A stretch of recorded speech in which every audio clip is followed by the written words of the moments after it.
Hello dear, आपका mensuration 3D की अगली क्लास के अंदर बहुत बहुत वेलकम है। उम्मीद है कि बढ़िया तरीके से पढ़ रहे होंगे। ठीक है, जो पुरानी क्लासेस हैं वो समझ में आ रही होंगी। तो क्लास स्टार्ट करने से पहले एक छोटी सी बात जो मैं आज फील कर रहा था वो मैं आप लोगों के साथ शेयर करना चाहूँगा। जैसे कई बार क्या होता है कि हमारे मन में कई चीज़ों को लेकर जल्दी हो जाती है। जैसे आपके मन में ऐसे हो सकता होगा कि भाई जल्दी से सिलेबस ख़त्म हो जाए फिर रिविज़न को स्टार्ट करें। हालांकि अभी हम रिवीजन भी कर रहे हैं, एक बार तो आप कर चुके हैं, फिर भी आपके मन में होगा कि जल्दी से ख़त्म हो जाए, अगला चैप्टर कब आएगा, या फिर मेरे मार्क्स नहीं बढ़ रहे, जल्दी से मार्क्स बढ़ जाएं हैं, या कोई और काम होगा आपको मन में कि भाई ये काम जल्दी से हो जाए, लाइफ के अंदर कोई और काम हो सकता है। ठीक है, ऐसे ही सबके मन में होता है। भाई मेरे मन में कोई अलग तरह के काम हो सकते हैं कि यार ये काम हो जाएगा तो मज़ा आ जाएगा।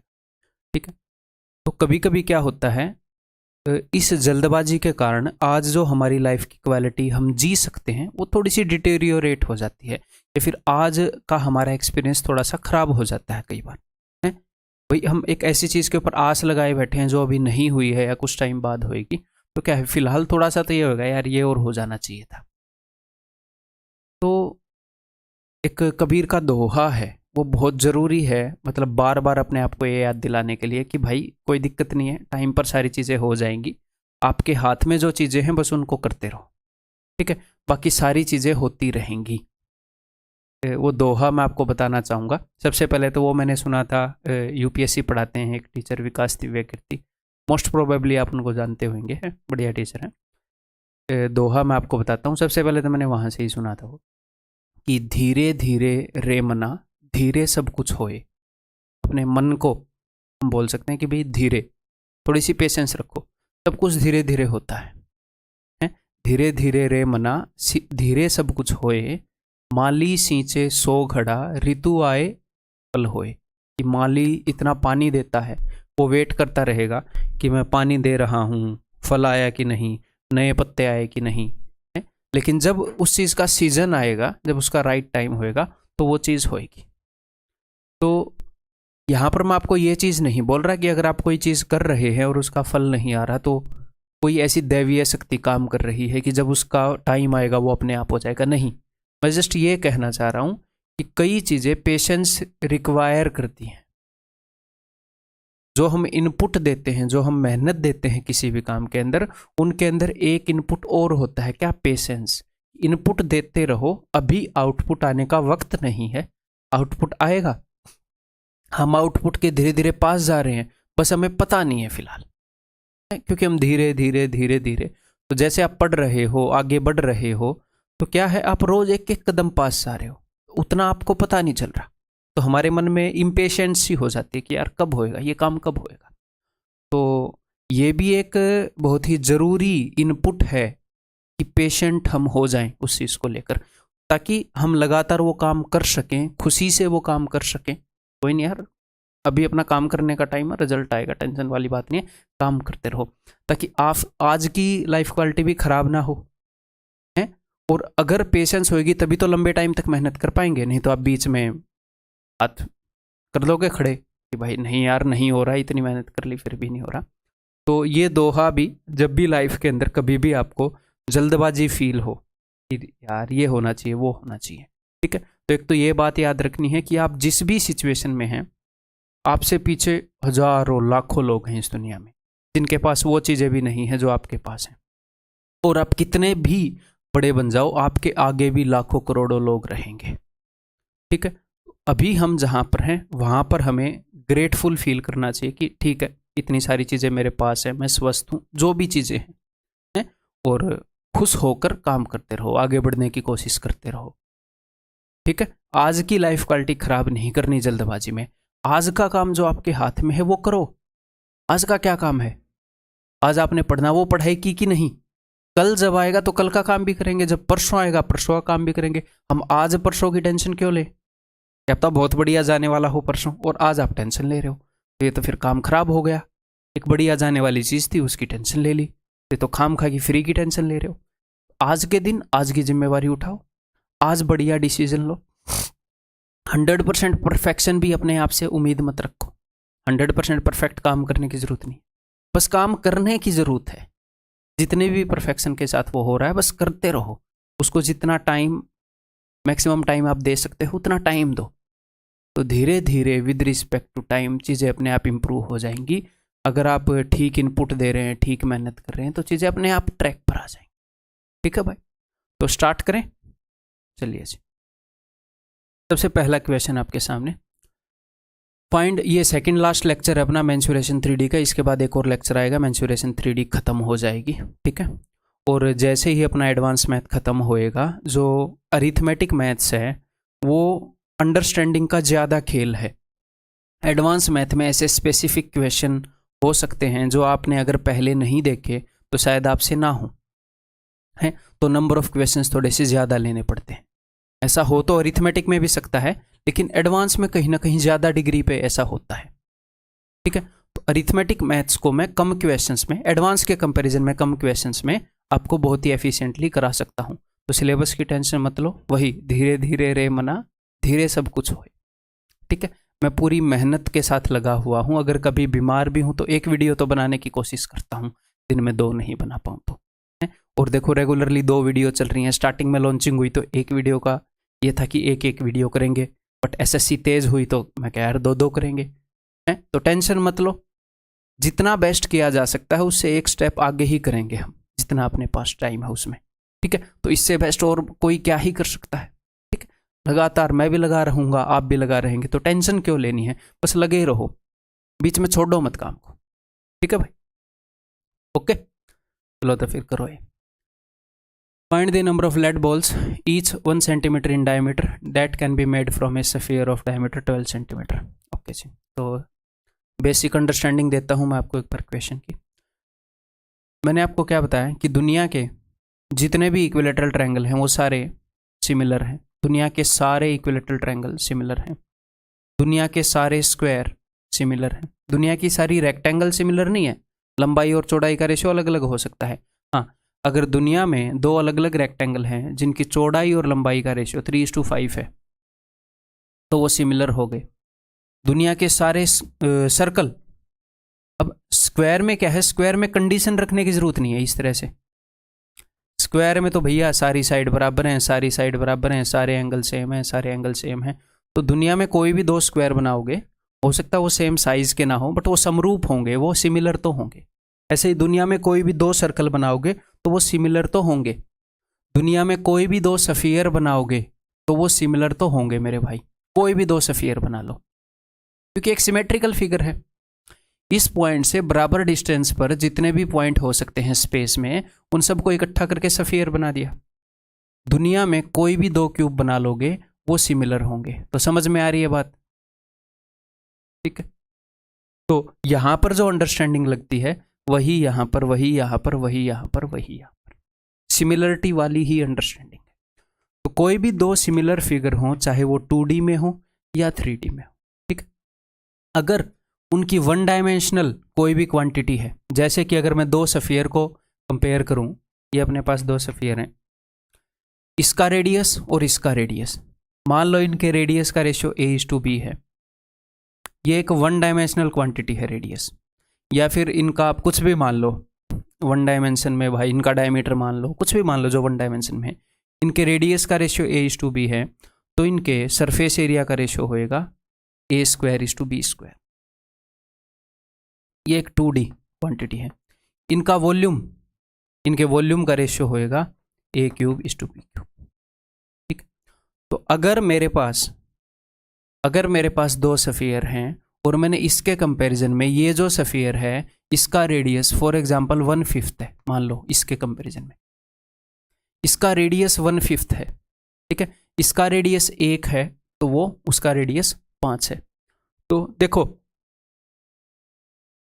इसका रेडियस 1 है तो उसका रेडियस 5 है, तो वॉल्यूम का क्या रेशियो होएगा, तो वॉल्यूम का रेशियो होएगा 1/3 यानी कि इसका वॉल्यूम 1 यूनिट है तो उसका वॉल्यूम 125 यूनिट है।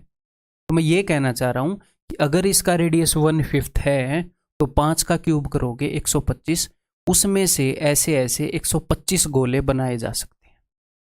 ठीक है, डायरेक्टली हमें ये पता होना चाहिए, उसमें से ऐसे ऐसे 125 गोले बनाए जा सकते हैं, क्योंकि इसका वॉल्यूम 1 यूनिट है तो उसका वॉल्यूम 125 यूनिट है। इसको अगर मैं पिघलाकर छोटी छोटी गोलियां बनाऊंगा तो वॉल्यूम ही तो इक्वेट होएगा ना, यहाँ पर सारी गोलियों का वॉल्यूम और इसका वॉल्यूम। तो ये बात डायरेक्टली आपके दिमाग में फिट होनी चाहिए। तो जैसे ये क्वेश्चन है, छोटी लेड बॉल का जो डायमीटर है वो 1 सेंटीमीटर है, बड़ी लेड बॉल का जो डायमीटर है वो 12 सेंटीमीटर है। तो आपको रेडियस कंपेयर करने की जरूरत नहीं है, चाहे रेडियस हो या डायमीटर हो, है तो वन डायमेंशनल क्वांटिटी।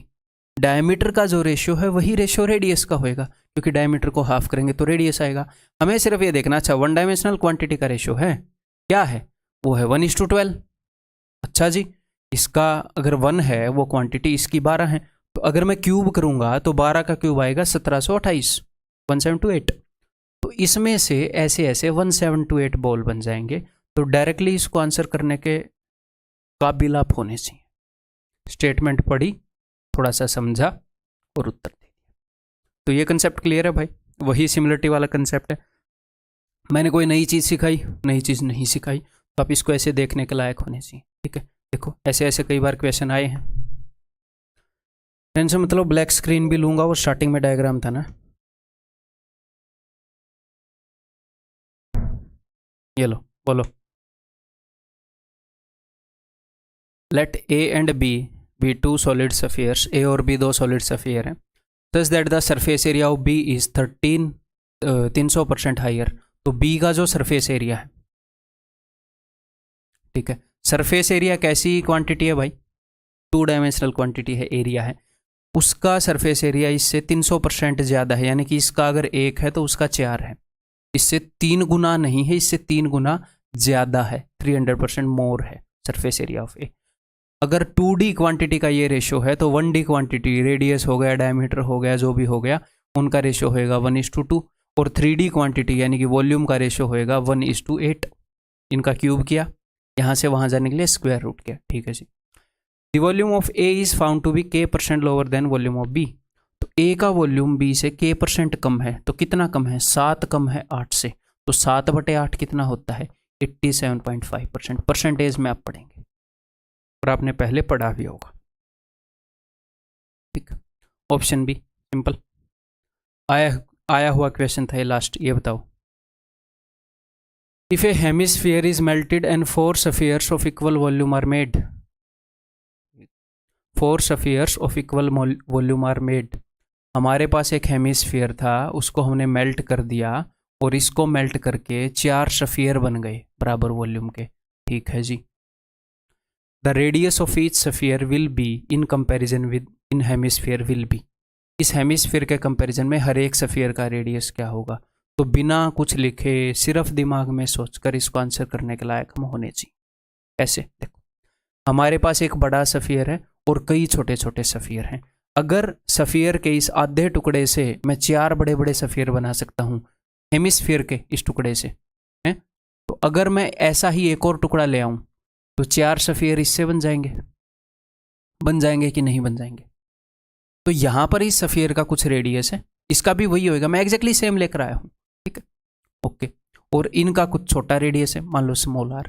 तो इस बड़े स्फीयर में से छोटे स्फीयर कितने बनाए जा सकते हैं, आधे हिस्से से 4, आधे हिस्से से 8। मैं पूरे स्फीयर की बात कर रहा हूं, तो पूरे स्फीयर से 8।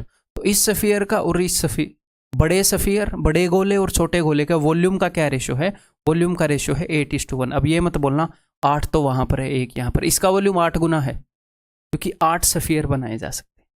उसका अगर इसमें से इसका 1 यूनिट है तो इन सारों का मिलाकर इसका बनता है। तो अगर 8 स्फीयर बनाए जा सकते हैं तो 2 का क्यूब है, तो रेडियस हाफ होएगा। डायरेक्टली आपको ऐसे दिखना चाहिए, आधे गोले से 4 गोले बन रहे हैं, तो पूरे गोले से 8 गोले बनेंगे, यानी कि रेडियस आधा है छोटे वाले का। वॉल्यूम का रेशियो 8:1 है, ये एक 3 डायमेंशनल क्वांटिटी है, तो रेडियस का रेशियो क्या होएगा, क्यूब रूट करेंगे 2:1।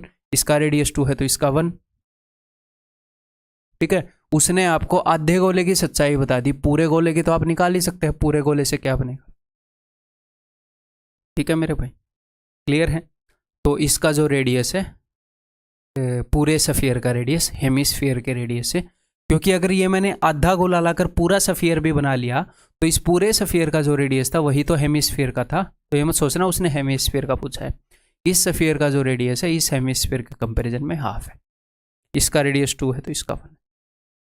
तो अगर मैं आपको बोलूं कि एक बड़े गोले से पिघला कर छोटे छोटे 216 गोले बना लिए, तो ये 6 का क्यूब है, तो आपको डायरेक्टली दिखना चाहिए कि रेडियस 1/6 है। ठीक है, क्लियर है। अगर मैं बोलूँ इस गोले के कंपैरिजन में मैं छोटे छोटे गोले बना रहा हूँ और यहाँ पर जो रेडियस है वो 1/3 है, तो 3 का क्यूब 27, तो आपको पता होना चाहिए कि 27 गोले बन जाएंगे। समझ में आ गई? रेडियस के अंदर जो रिलेशन है उससे 3 गुना वॉल्यूम के अंदर होगी। नेक्स्ट आया हुआ क्वेश्चन, द क्वेश्चन इज आया हुआ,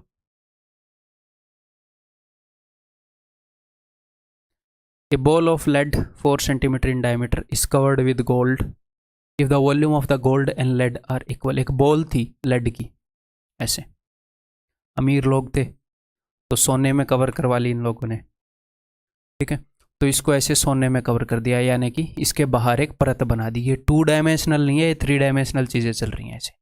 ठीक है, अगर आप समझ पाओ।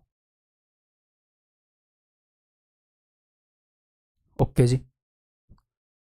Then the thickness of the gold, तो गोल्ड की थिकनेस क्या होगी? तो ध्यान से बताओ, इन्होंने क्या बताया? इन्होंने ये बताया है कि volume of the gold and lead are equal. अगर अंदर वाले गोले का वॉल्यूम 1 यूनिट है, तो ये जो बाहर लेड की खोखली शेल बनी है इसका वॉल्यूम भी 1 यूनिट है। उसने बताया लेड का वॉल्यूम और गोले का वॉल्यूम बराबर है। ठीक है, लेकिन मैं कभी भी 2 फिगर्स को कंपेयर करूंगा सिमिलरिटी के बेस पर।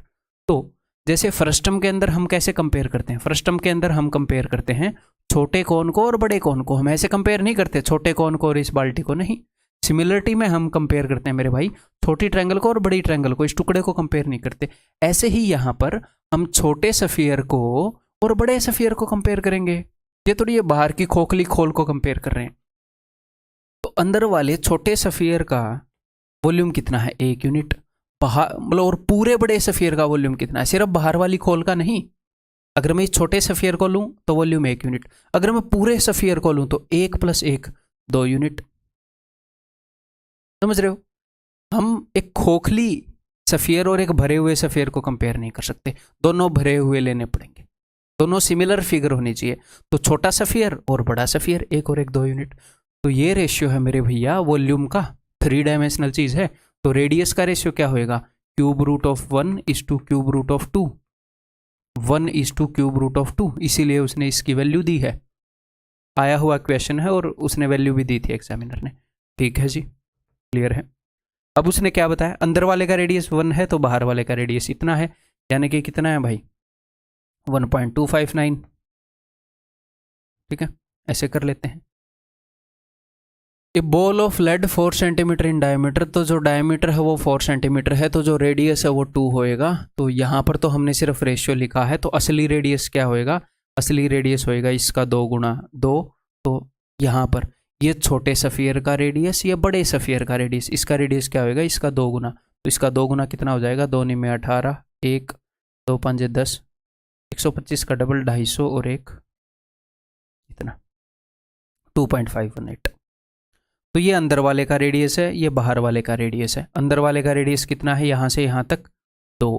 बाहर वाले का रेडियस कितना है? यहाँ से यहाँ तक 2.518। तो थिकनेस कितनी हो जाएगी? 0.518 गोल्ड की। क्लियर है? मुश्किल नहीं था क्वेश्चन, अगर हम इसको ठीक से देख पाए जो वो बता रहा था हमें। Next, a large solid sphere is melted and molded to form identical right circular cones। एक सफियर था, उससे हमने कॉन्स बना लिए। ठीक है जी, कोई दिक्कत नहीं है। Form identical right circular cones with base radius and height same as the radius of the sphere. तो इसका बेस रेडियस और हाइट उतना ही था जितना इस सफियर का था। तो देखते हैं कितने कौन बनेंगे। इसका वॉल्यूम कितना है? अगर मान लो मैं रेडियस को r मान लूँ तो इसका वॉल्यूम होएगा 4/3 पाई r क्यूब। ठीक है, इज इक्वल टू, मान लो n कौन बने। मैं जनरली मैं खुद क्या करता हूँ वो मैं आपको बताता हूँ। मैं डिवाइड करता हूँ इसके वॉल्यूम को इसके वॉल्यूम से, ऐसे कि देखूंगा कितने बनेंगे। इसका वॉल्यूम कितनी बार आएगा इसके वॉल्यूम में? इसका वॉल्यूम क्या होएगा? इसका वॉल्यूम होएगा 1/3 पाई r²h। तो रेडियस तो सेम है तो r², और हाइट भी सेम बताई, इसके रेडियस इतनी, तो h भी सेम है। देखो क्या बनेगा? पाई r क्यूब 3 से 3 गया इज इक्वल टू 4। तो यहाँ से ऐसे ऐसे 4 कौन बनेंगे भाई टोटल? आपको एग्जैक्टली बनाने नहीं है, मैं समझाने के लिए बना रहा हूँ, ठीक है, नहीं तो वहाँ टोपियाँ ही बनाते रह जाओगे। तो यहाँ से 4 कोन बने हैं, ओके जी। One of these cones is melted and moulded to form a small solid sphere. इनमें से एक कोन को लेकर एक सफियर उसने बना दिया छोटा सा, ठीक है जी। Then the ratio of surface area of smaller sphere to the surface area of the larger sphere. तो इन कोन्स की इसने यहाँ से 4 कोन बनाए और एक कोन से एक सफियर बनाया, तो यहाँ से ऐसे ऐसे कितने सफियर बना सकता है बताओ। अगर इस एक कोन से एक सफियर बना सकता है तो इससे भी एक बना देगा, इससे भी एक बना देगा, इससे भी एक बना देगा, तो कुल मिलाकर यहाँ से ऐसे ऐसे 4 सफियर बन सकते हैं। तो ये क्या है, वॉल्यूम। वॉल्यूम बड़े वाले सफियर का और छोटे वाले सफियर का वॉल्यूम का क्या रेशियो है, वो है 4:1। अगर इसका वॉल्यूम 1 यूनिट है तो 1 इसका वॉल्यूम 4 गुना है। यहाँ से ऐसे ऐसी 4 चीज़ें बन सकती हैं। तो ये रेशियो है वॉल्यूम का, जो कि 3 डायमेंशनल चीज़ है। यहाँ पर ये किस चीज़ का रेशियो पूछ रहा है, रेशियो ऑफ सरफेस एरिया। तो पहले तो मुझे निकालना पड़ेगा भैया रेडियस का, 1 डायमेंशन में जाना पड़ेगा। इसका क्यूब रूट करूँगा तो 4 का क्यूब रूट हो गया, 1 का क्यूब रूट तो 1 ही होता है। फिर मैं 2 डायमेंशन में जाऊँगा सरफेस एरिया में, इसका स्क्वायर करूँगा तो 4 की पावर यहाँ पर 1/3 थी तो मैंने 2/3 कर दी। 1 का तो कुछ भी कर लो, ढीठ है, यही रहना है, ठीक है। तो सरफेस एरिया बड़े और छोटे वाले का ये रेशियो है। कई बार वो बोलता है चारों के सरफेस एरिया का सम ले लेता है छोटे छोटों का, तो वो भी ध्यान रखना है। The ratio of the surface area of the smaller to the surface area of the larger, एक एक का कंपेयर करवा रहा है। तो ठीक है, देखो क्या दे रखा है, पहले छोटे का फिर बड़े का, 1:this। तो ये नहीं होएगा, ये होएगा क्या, तो इसको 2 में कन्वर्ट करते हैं। तो ये है 2 की पावर 2 की पावर 2/3, पावर आपस में मल्टीप्लाई होएंगी। सर्ट्स एंड इंडिसेस में करा है 2 की पावर 4/3, ऑप्शन 4, ठीक, क्लियर है। नेक्स्ट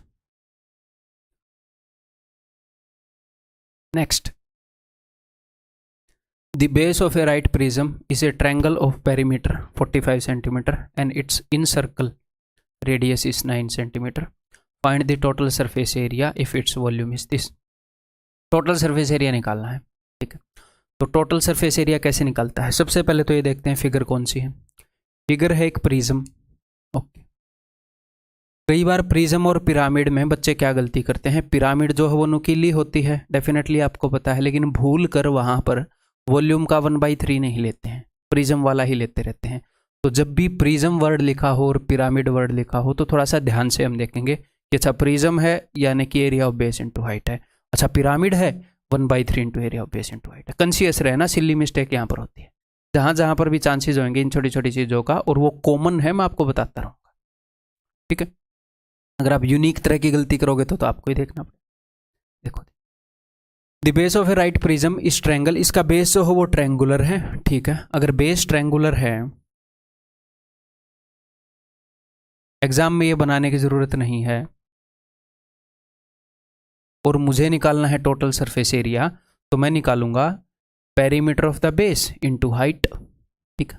लेटरल सरफेस एरिया आ जाएगा और area of top and bottom ऐसे कर लूंगा, ठीक है।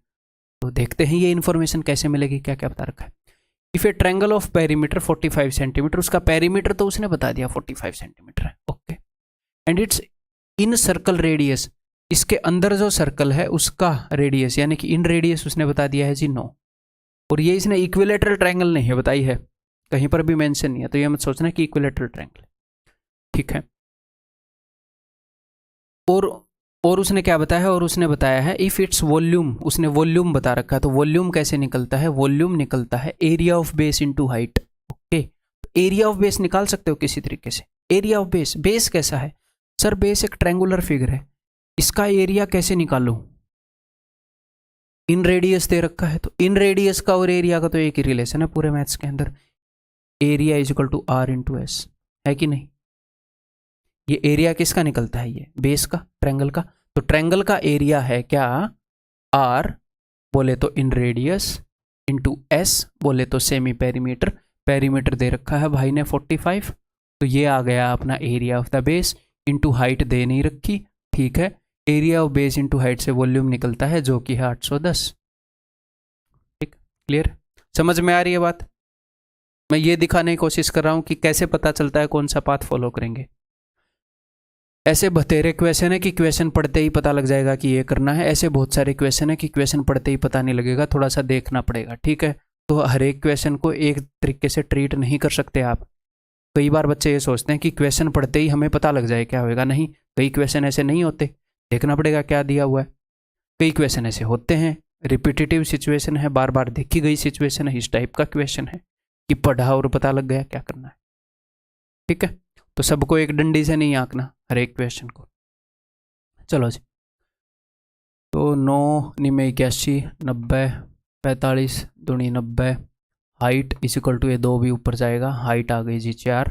अब हमें क्या चाहिए था, हमें चाहिए था 2 into area of the base, area of base plus top चाहिए था, टोटल सरफेस एरिया निकालना है ना जी हाँ।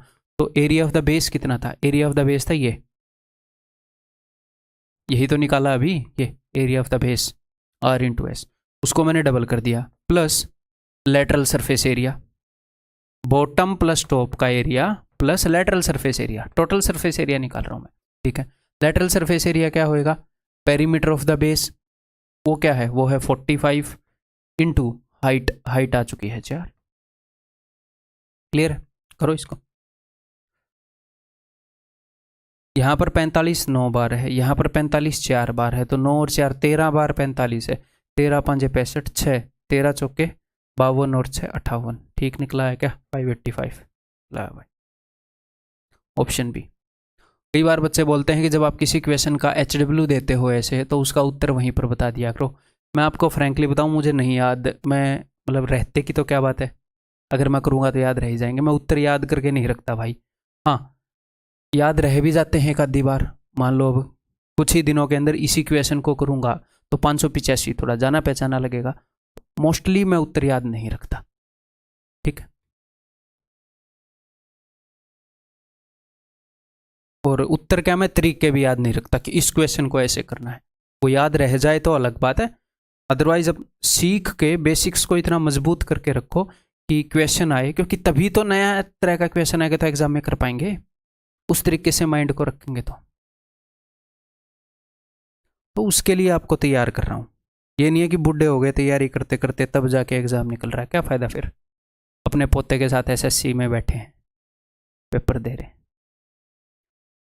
The base of a right prism is a quadrilateral ABCD such that, ये सारी चीज़ें दे दी, एक बेस जो है वो एक क्वाड्रिलेटरल है। Find the lateral surface area of the prism if volume is equal to this, lateral surface area पूछा है, वॉल्यूम होता है area of the base into height, तो बेस इसने क्या बताया है, एक क्वाड्रिलेटरल है, देख लेते हैं, एंगल A90 बताया है, AB is equal to 9, BC is equal to 14, CD is equal to 13, AD is equal to 12। तो फिगर हमें कभी भी बनाने की बहुत रेयर है कि हमें फिगर बनाने की ज़रूरत पड़ती है 3D के अंदर, सारा गेम माइंड का है, इसलिए विजुलाइज करवा रहा था, सारी फिगर्स अच्छे से समझा रहा था कि ज़्यादातर चीज़ें आप दिमाग में सोच पाओ, ठीक है, या समझा रहा था या समझा रहा हूँ। तो वॉल्यूम बता रखा है, वॉल्यूम होता है एरिया ऑफ द बेस, तो ठीक है, बेस का एरिया कैसे निकालूं, सोचो, 2D के अंदर ये सिचुएशन अपने सामने आई थी, इसका एरिया कैसे निकालोगे, ये 90 डिग्री का एंगल है, तो सबसे ओबियस तो ये बात है कि हाइपोटेन्यूज खींच देंगे, ठीक है, 9 12 ये 15 हो जाएगा, 3 4 5 का ट्रिपल, ठीक है।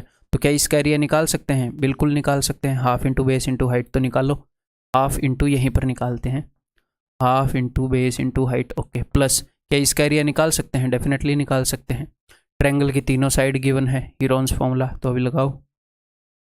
सेमी पेरीमीटर क्या होगा, देखो ये उस चीज़ के अंदर है, AP में है 13 14 15, तो 14 का 3 गुना 42, 14 इनकी एवरेज होएगा ना, 3 नंबर हैं, 14 तो ये 42 सम है इनका, 42 का हाफ करोगे 21, तो S is equal to 21 minus 14 7 minus 15 6 minus 13 8, ठीक, देखते हैं भाई, 9 6 54 प्लस यहाँ पर एक 7 है, एक 7 मैंने यहाँ से काटा, एक 7 मैंने यहाँ से काटा और एक 7 को बाहर लिख दिया, ये हो गया 6 3 18 8 144, 144 यानी कि 144 का स्क्वायर रूट होता है 12, 12 7 84 84, 130 और 8 138, 138 इसका एरिया हो गया। तो area of the base into height is equal to volume.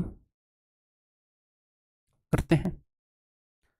23 के पाड़े में आता है 138। देखो अब 138 को देखकर या 207 को देखकर अगर मुझे ये पता लग रहा है कि ये 23 के टेबल में आते हैं, उसको बोलते हैं कि आप टेबल्स का यूज कर रहे हो। ये नहीं कि मैं आपसे पूछ रहा हूँ 23 निम में क्या होता है, आप भाग के उछल के बता रहे हो 207, और जब 207 दिख रहा है तो याद नहीं आ रहा। तो इसीलिए टेबल्स को, स्क्वायर्स को चिपकाना नहीं है दीवार पर लिख के। ऐसे मैं कैसे करता था, 13 मैं बोलता था, इतनी जोर से बोलता था कि मेरे को सुने।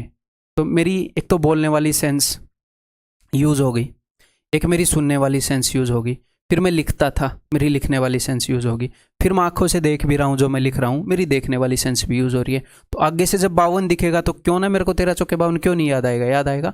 तो रोज 5 मिनट लगती हैं, जो पाइथागोरियन ट्रिपलेट हैं, जो स्क्वायर हैं, जो जो चीज़ें मैंने आपको बताई हैं जो रोज करनी है, स्टडी प्लान में बता रखी हैं, वो लिखो एक बार 5-10 मिनट लगाकर, वो देख के फिर याद आया करेंगे।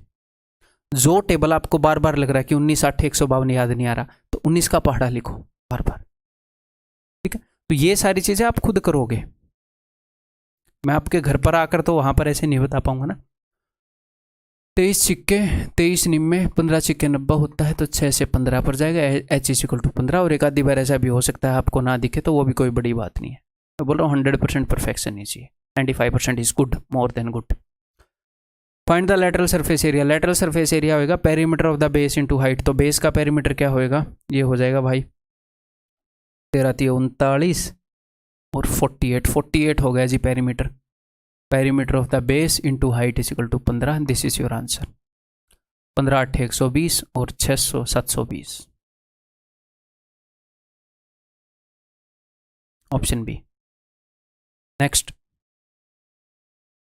The base of a right prism is an equilateral triangle. जो बेस है वो इक्विलेटरल ट्रायंगल है। If the lateral surface area and volume is 120 centimetre square and 40√3 respectively, then the side of the base of the prism. तो prism के base की side क्या होगी। हमें फिगर बनाने की जरूरत नहीं है, मैं बस वैसे ही बना रहा हूँ ताकि हम सेम पेज पर रहें, मैं और आप, ठीक है। इक्विलेटरल ट्रायंगल का बेस है और ये एक प्रिज्म है, ठीक है भाई। इसने ये बताया है lateral surface area. Lateral surface area क्या होता है, इक्विलेटरल ट्रायंगल है इसका बेस, तो लेटरल सरफेस एरिया होता है पेरीमीटर ऑफ द बेस यानी कि 3a into height. Okay, volume क्या होता है, वॉल्यूम होता है एरिया ऑफ द बेस यानी कि √3/4 a स्क्वायर। ये हो गया area of the base, √3/4 a square into height. तो क्या क्या बताए हैं इसने बताया है, पहले क्या बताया था इसने, लेटरल सरफेस एरिया 120 और 40√3। देखो भाई, h से h गया, a से गया a, √3 से √3 गया, 40 थी 120, 3 से 3 गया, ठीक है। तो a अगर उधर ऊपर जाएगा तो a इज इक्वल टू 4, तो हमें a की वैल्यू मिल गई यहाँ पर। Okay, then the side of the base of the prism, यही पूछा था क्या, आया हुआ क्वेश्चन है, ऑप्शन है। क्लियर है, आगे बढ़ जाऊं, ये बताओ। The base of a right prism is a trapezium. अब की बार जो बेस है वो एक ट्रेपेजियम है, क्या ही फर्क पड़ता है, फॉर्मूले तो वही सेम रहने हैं। The length of whose parallel sides are, उसकी पैरेलल साइड की लंबाई बता दी, डिस्टेंस बिटवीन पैरेलल साइड बता दिया, यानी कि उसका एरिया निकालने का फुल इंतजाम कर रखा है। If the height of the prism बता दी, वॉल्यूम पूछ लिया, आया हुआ क्वेश्चन है, बहुत ही सिंपल। उसने क्या बताई है, कैसी फिगर बताई है, जिसका बेस प्रिज्म है और इसका वॉल्यूम पूछा है, तो area of the base into height. Clear है, ये देखने में मजा आ रहा है, ये छोटी मोटी ख्वाहिशें तो पूरी कर ही सकता हूँ, ठीक है। तो एरिया ऑफ द बेस, तो एरिया ऑफ द बेस क्या होएगा, हाफ बेस है। अभी हम फोकस करेंगे एरिया ऑफ द बेस निकालते हुए सिर्फ ट्रेपेजियम पर। तो ट्रेपेजियम का एरिया हमें पता है half into sum of parallel sides.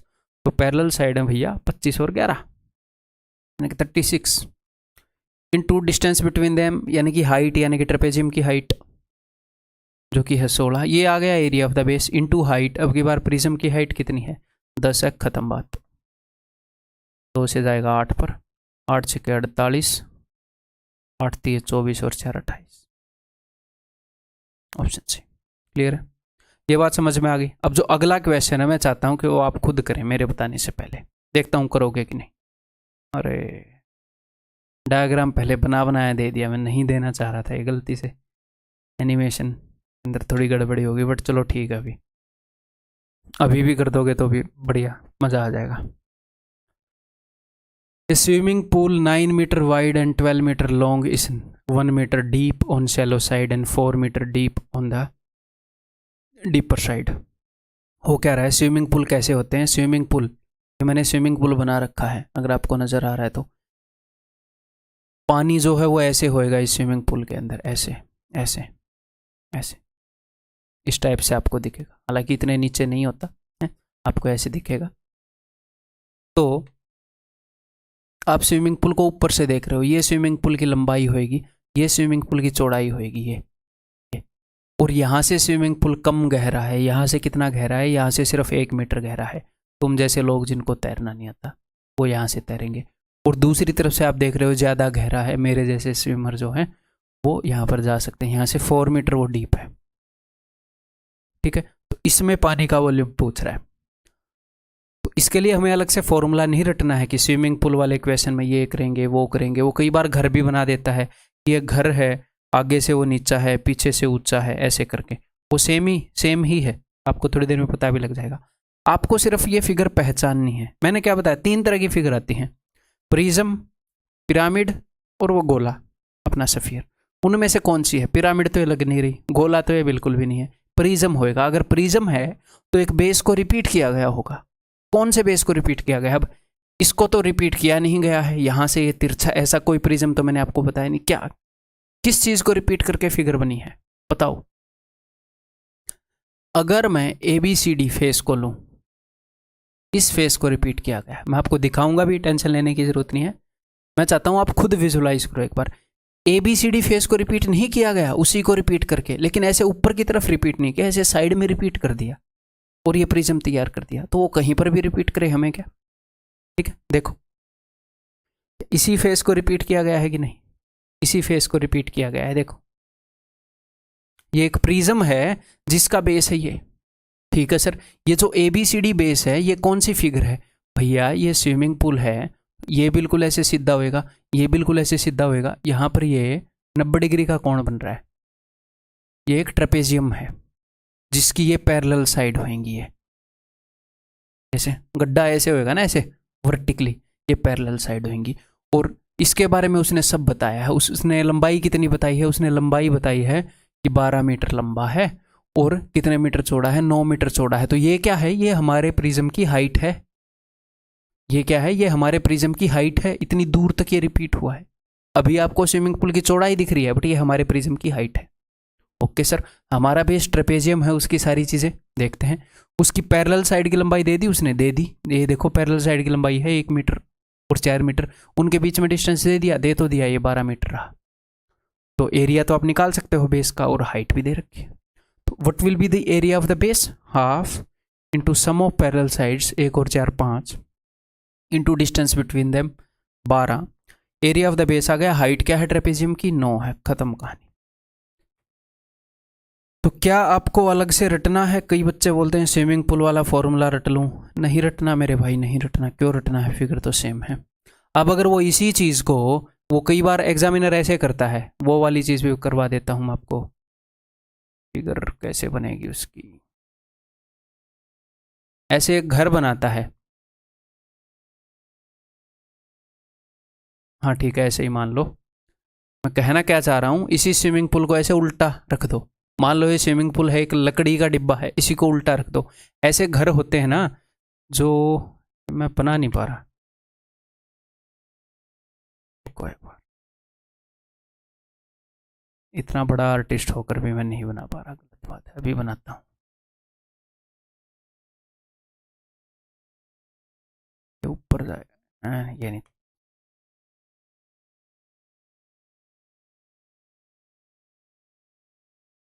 अभी देखो ध्यान से, ये घर है, इसके आगे की छत नीची है और पीछे की छत ऊंची हो गई। तो इसके लिए अलग से फॉर्मूला नहीं रटना, मेरी बात को ध्यान से समझ लीजिएगा। ABCD जो है ये एक ट्रेपेजियम है, क्योंकि ऐसे दीवारें तो सीधी खड़ी होती हैं ऐसे। ABCD एक ट्रेपेजियम है और इसको ऐसे रिपीट किया गया है। तो ये एक प्रिज्म ही है, इसकी एक दीवार का एरिया निकालकर जो भी इसकी चौड़ाई है उससे मल्टीप्लाई कर देंगे, वॉल्यूम आ जाएगा। तो इसके लिए अलग से फॉर्मूला नहीं रटना, इसके लिए अलग से फॉर्मूला नहीं रटना। कुछ और भी वो करेगा, अगर मान लो कुछ नया भी कर देगा तो अलग से फॉर्मूला नहीं रटना, आप केपेबल होंगे अगर बेसिक्स स्ट्रांग होंगे तो। नेक्स्ट ये बताओ, पिरामिड्स में घुस गए हम, करो। A pyramid has a square base whose side is 8 centimetre. If the height of the pyramid is 16 centimetre then what is the total surface area of the pyramid. ठीक है भाई, उसने हमें साइड बता दी, उसने हमें हाइट बता दी, उसने हमसे पूछा है टोटल सरफेस एरिया। तो टोटल सरफेस एरिया बताएंगे एरिया ऑफ द बेस, और उसके बाद लेटरल सरफेस एरिया। तो ये क्या है, पिरामिड है, नुकीली है, यानी कि half into perimeter of the base into slant height, ना की हाइट। ठीक है, चलो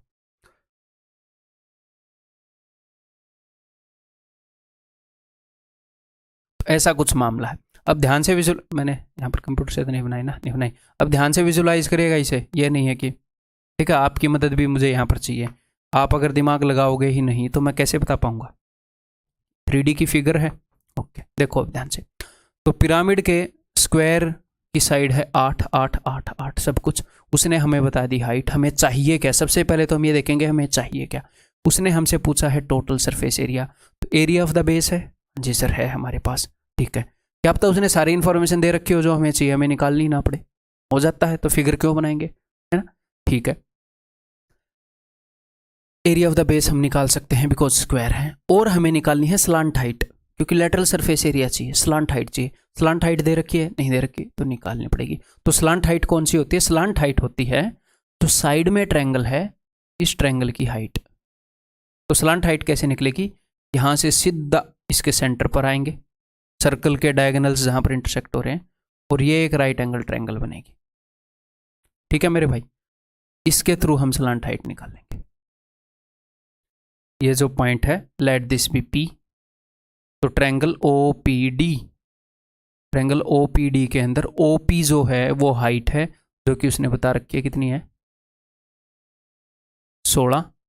पी डी हमें निकालना पड़ेगा, कैसे निकालोगे भैया पी डी, तो पी डी आप निकालोगे, पूरा ए बी है, हाँ जी, उसका हाफ है, ए बी साइड है। इसको अगर मैं 2D व्यू में दिखाऊं तो ये ऐसे है पी डी, ऐसे है पी डी, अगर ऊपर से देखोगे तो पी डी। तो अगर ये पूरा 8 है तो ये डायगोनल्स का इंटरसेक्शन पॉइंट है, यहाँ से यहाँ तक ये 8 का हाफ होएगा 4, तो ये होएगा 4। हमें ओ डी निकालना है बस, क्लियर है, इजीली निकाल लेंगे। काट देता हूँ मैं 4 से, 4 एकम 4, 4 चौके 16, यहाँ पर ऑलरेडी 4 से मल्टीप्लाई कर देता हूँ। अब पाइथागोरस लगा रहा हूँ, 4 का square 16 plus 1 17, under root 17, 4 under root 17। अब हम इजीली निकाल लेंगे। एरिया ऑफ द बेस क्या है 8 8 64, प्लस लेटरल सरफेस एरिया क्या होएगा, वो होएगा हाफ, इसको मत भूलना हाफ को, पेरीमीटर ऑफ द बॉटम, वो पेरीमीटर क्या होएगा 8 चौके 32 इंटू स्लांट हाइट, वो होएगी ये 4 रूट 17, 64 प्लस 64 रूट 17। तो अगर मैं 64 को कॉमन ले लूँ तो 1 प्लस रूट 17, ऐसे दे रखा है क्या, ऐसे ही दे रखा ऑप्शन है। और यहाँ पर अगर आपका दिल करे तो आपको ये पूरी फिगर बनाने की भी जरूरत नहीं है, आप ऐसे भी बना सकते हो।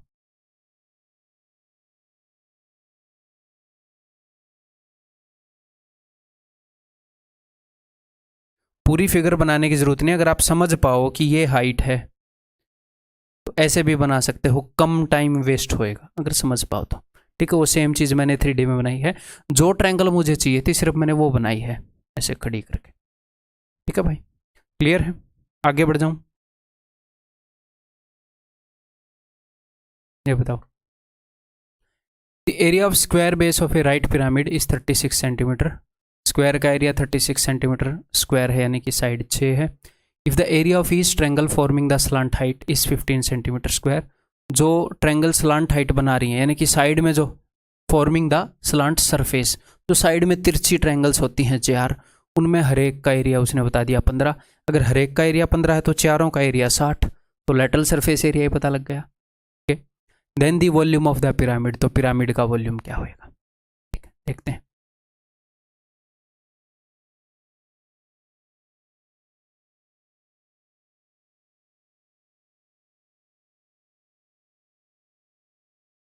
देखो, आप इसको ऐसे भी कर सकते हो कि लेटरल सरफेस एरिया ले लें। एक ट्रायंगल का एरिया 15 है, साइड में ये जो है स्लांट सरफेस वाली का 15 सेंटीमीटर क्यूब स्क्वायर होएगा एरिया। अगर एक ट्रायंगल का एरिया 15 है तो 4 ट्रायंगल का एरिया 60 हो जाएगा। तो लेटरल सरफेस एरिया को भी यूज कर सकते हैं, या फिर हमें क्यों यूज करना है, हम एक ट्रायंगल के हिसाब से भी सोल्व कर सकते हैं। तो ये जो ट्रायंगल है OBC, इसका एरिया है 15, तो इसका एरिया कैसे निकलेगा, इसका एरिया निकलेगा half into base into height. ये इसकी हाइट है, तो इसका बेस कितना है, इसका बेस 6 है क्योंकि स्क्वायर का एरिया 36 है। तो हाफ इंटू बेस जो कि है 6 इंटू हाइट, जो भी इसकी हाइट होगी वो स्लांट हाइट का काम कर रही है, into height is equal to 15। तो 2 3 6 3 5 15, तो जो स्लांट हाइट है वो 5 है।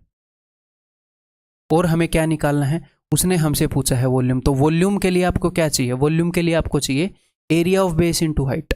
ऐसे रैंडमली हम सब कुछ नहीं निकाल के रख देंगे फिगर का, जो हमें चाहिए, हम तो इस चक्कर में है ना। तो area of the base into height, तो एरिया ऑफ द बेस तो गिवन है 36, उसने पहले ही बता रखा है। अगर मान लो कहीं पर हाइट गिवन होती तो हम क्यों ही इतना ड्रामा करते। ठीक है, हाइट निकालनी है, तो हाइट कैसे निकालोगे, ये सेंटर पर, यहाँ से यहाँ पर, ये 90 डिग्री है। ठीक है, अगर ये पूरा 6 है तो ये क्या होएगा, ये होएगा 3, ये 3 है, ये 5 है, तो ये क्या होएगा 4, 3 4 5 का पाइथागोरियन ट्रिपलेट। तो हाइट इज 4, तो 36 का डबल 72 का डबल 144। ठीक, क्लियर है भाई। आगे बढ़ जाऊं, ये बताओ, पूछा गया क्वेश्चन है, the base of a right pyramid is an equilateral triangle. अब की बार क्या है, बेस जो है वो इक्विलेटरल ट्रायंगल है। ठीक है जी, 2D व्यू में आपको दे रहा हूं यहां पर।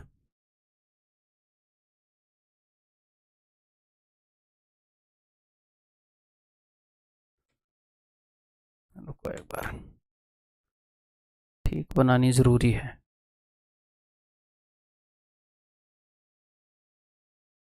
तो कई बच्चों को समझ में ही नहीं आएगा।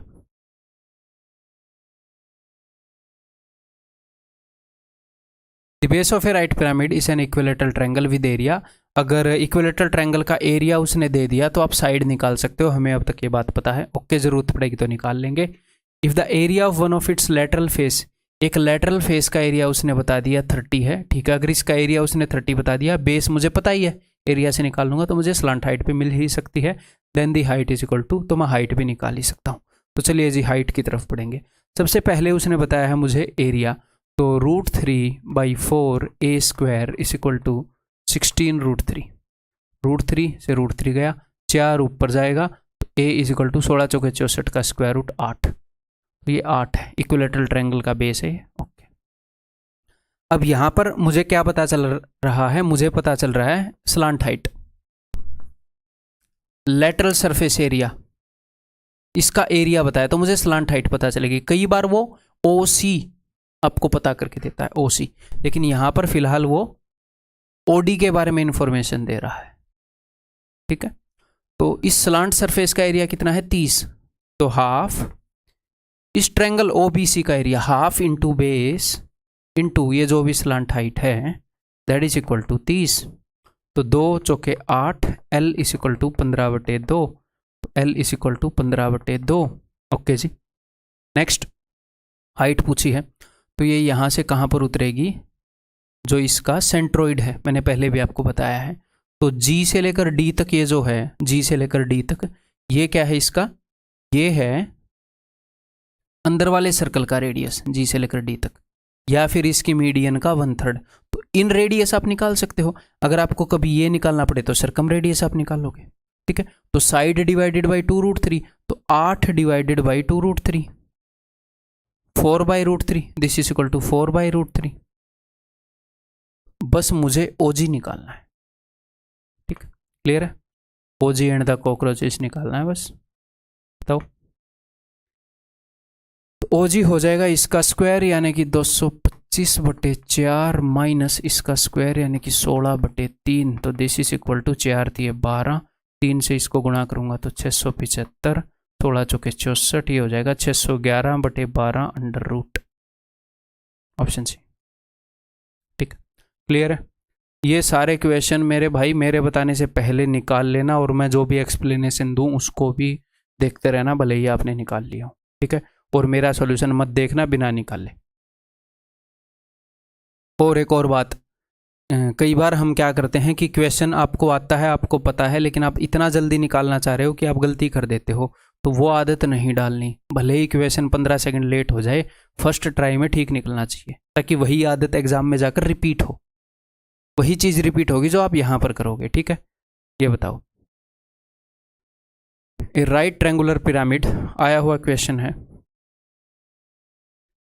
ए right triangular pyramid XYZB is cut from cube as shown in the figure. एक क्यूब था, उसके कोने पर ऐसे, मान लो भाई बटर है, बटर जो आप खाते हो, मान लो उसका क्यूब बनाया हुआ है हमने, तो उसका एक कोना काट दिया चाकू से, तो वो कैसा बनेगा? एक पिरामिड जैसा ही बनेगा। हाँ, लेकिन क्यूब की जितनी भी प्रॉपर्टी है वो तो पता होनी चाहिए ना, कि क्यूब का हर एक फेस एक स्क्वायर जैसा होता है।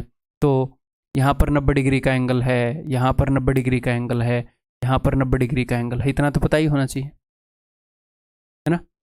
और उसने क्या बताया है, क्यूब की जो साइड है वो 16 है।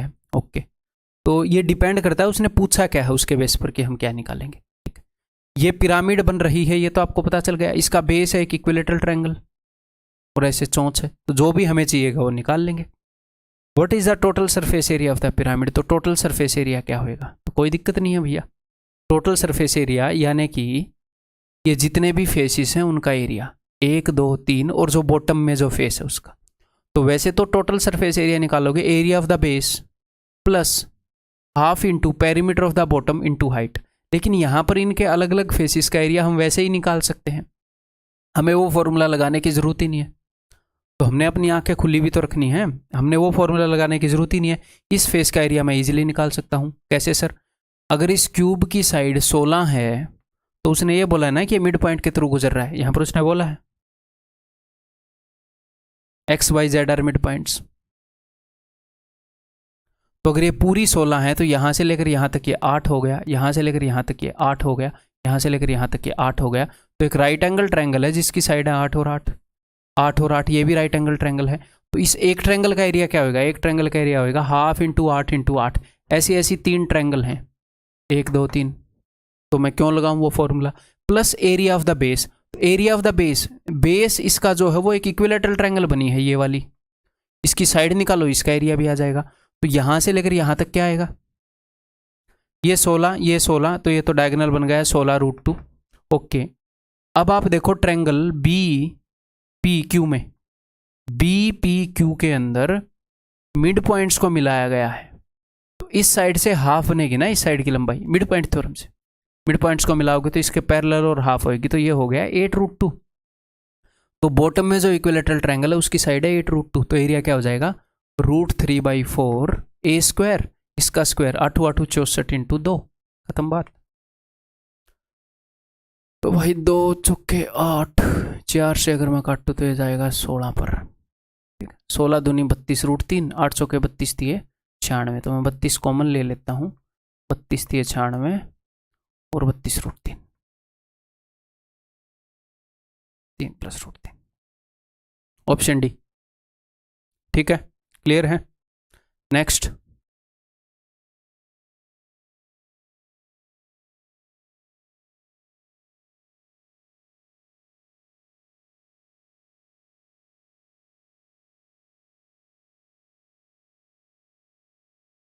क्या हो गया?